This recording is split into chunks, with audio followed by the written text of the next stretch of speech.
Welcome back to our new video. आज का जो वीडियो है 20 important PYQs and MCQ series जो हम कर रहे थे यूजीसी नेट के एग्ज़ाम के लिए, जो कि आपका एग्ज़ाम होने वाला है उसके लिए जो हम कर रहे हैं उसका नेक्स्ट पार्ट होने वाला है। So let's start.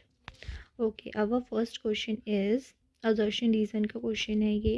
Question bullet, जो क्वेश्चन बुलेट होती है वो एंड टेस्ट बुलेट जो होती है वो कैन बी कंपेयर्ड, इसे हम कंपेयर करते हैं positively by the comparison microscope, comparison microscope के अंदर, जिसे हम डायसेक्टिंग माइक्रोस्कोप भी कहते हैं, साइड बाय साइड माइक्रोस्कोप भी कहते हैं। ठीक है, रीज़न क्या है? द ब्रीच ब्लॉक, जो ब्रीच ब्लॉक मार्क्स जो हैं वो फाइड बुलेट के आइडेंटिकल होते हैं, दैट्स वाई हम इसे यूज़ करते हैं। ठीक है, तो इसका जो ऑप्शन है ये तो सही चीज़ दे रखा है, बट क्योंकि हम फायर्ड बुलेट और क्वेश्चन बुलेट को ट्रेस कर रहे हैं तो ये सिर्फ और सिर्फ एक बुलेट की बात नहीं की जाएगी। इसके लिए फर्स्ट जो होगा वो करेक्ट आ जाएगा और सेकंड जो है वो इनकरेक्ट आ जाएगा आपका। ठीक है, next question, this are common forms of a smokeless powder. इसके जो कॉमन फॉर्म्स है स्मोकलेस पाउडर के वो कौन कौन से होते हैं? Ballistite, dynamite, blasting, gelatin stick या कॉर्डेट।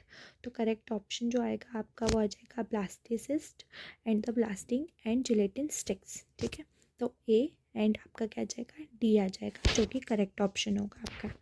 ठीक है, नेक्स्ट क्वेश्चन देखो, triangular cross section is seen in which type of hair. तो जो ट्रायंगुलर क्रॉस सेक्शन है वो हमें किस टाइप के हेयर में देखने को मिलता है? Axillary hair, beard hair, eyebrow hair, scalp hair. तो करेक्ट ऑप्शन क्या आ जाएगा आपका? Beard hair. ये हेयर मैं जो पढ़ा चुकी हूँ ऑलरेडी, आप लोगों को प्लेलिस्ट में देखने को मिल जाएगा एविडेंस वाली सीरीज़ में। तो उसमें बियर्ड हेयर जो होता है उसका एग्जामिनेशन कैसे होता है, कलेक्शन कैसे होता है, मैं बता चुकी हूँ ऑलरेडी, सारे हेयर्स का मैं बता चुकी हूँ, तो आप देख लीजिएगा। नेक्स्ट क्वेश्चन है असर्शन रीज़न का। असर्शन है the grey hair may have few or no melanin granules. जो ग्रे हेयर रहते हैं उसमें कुछ अमाउंट में मिलेनिन जो होता है ग्रेन्यूल्स नहीं होता है।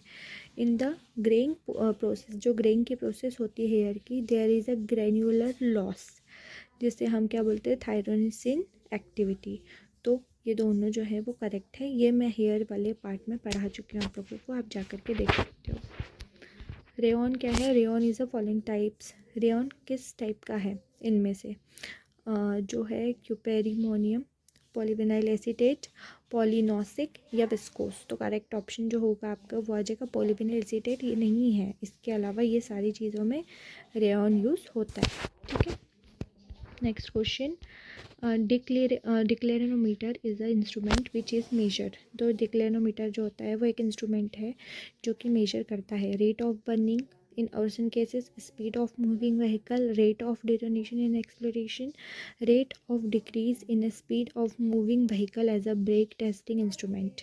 तो इसमें करेक्ट ऑप्शन जो होगा आपका आ जाएगा rate of the decrease in speed of a moving vehicle in a brake testing instrument.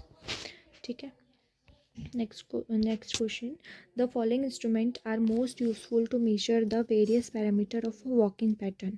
ठीक है, तो इसमें से कौन कौन से इंस्ट्रूमेंट ऐसे हैं जो कि सबसे ज़्यादा यूज़फुल होंगे कुछ पैरामीटर्स को देखने के लिए वॉकिंग पैटर्न के? प्रोटेक्टर, डिवाइडर, मेजरिंग टेप या स्केल। तो करेक्ट ऑप्शन जो आपका आ जाएगा प्रोटेक्टर और आपका आ जाएगा मेजरिंग टेप। ठीक है, तो आपका करेक्ट ऑप्शन हो जाएगा ए एंड सी। ठीक है, नेक्स्ट देखो, there are the useful method of a soil examination.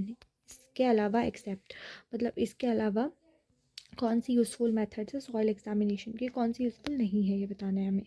Density gradient tube methods को हम यूज़ करते हैं, इलेक्ट्रोफोरेसिस हम यहाँ पे यूज़ नहीं करते हैं, थर्मोग्रेविटोमीटर का यूज़ करते हैं और स्पेक्ट्रोग्राफिक एनालिसिस भी करते हैं, इलेक्ट्रोफोरेसिस हम नहीं करते हैं। ठीक है, next question, the main component of the Portland cement are aluminium oxide, calcium oxide, magnesium oxide या सिलिकॉन ऑक्साइड। तो करेक्ट ऑप्शन आ जाएगा आपका B and D are correct, मतलब this one and this one.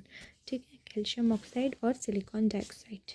ठीक है, नेक्स्ट देखो, the following compounds are not present in the bottle glass. Bottle glass में कौन से कंपाउंड जो है वो प्रेजेंट नहीं होते हैं? SiO2, MnO, CaO, ZnO। तो करेक्ट ऑप्शन जो आएगा आपका वो आ जाएगा बी एंड डी, मतलब MnO and CaO, sorry ZnO। ठीक है, क्लियर।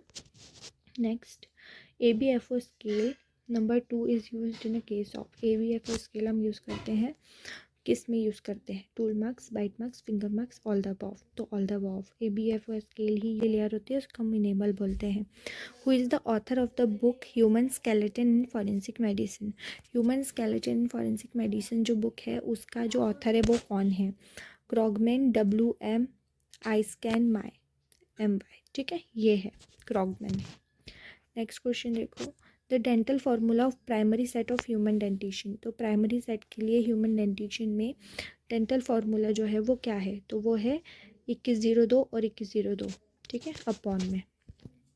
नेक्स्ट जो है proportional relationship of the size of various body parts with the suture is known as।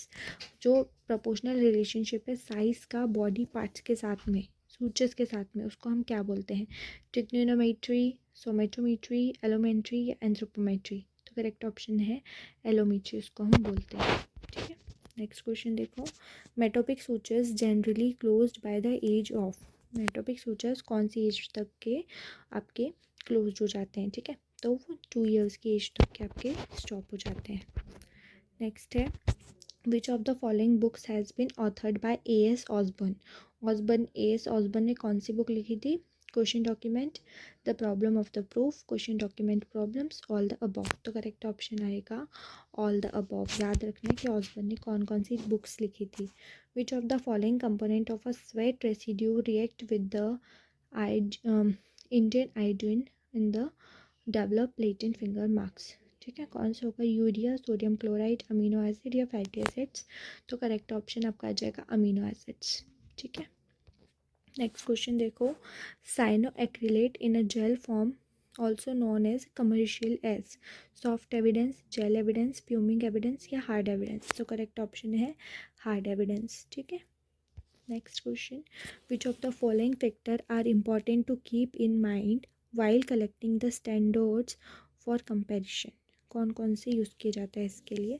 तो कंटेम्परेशन ऑफ राइटिंग और उसके साथ में similarity of the contents in the writing, sufficient amount of the writing, ये सारी चीज़ें यूज़ की जाती है। तो करेक्ट ऑप्शन आएगा आपका all the above. Okay, thank you, thanks for watching.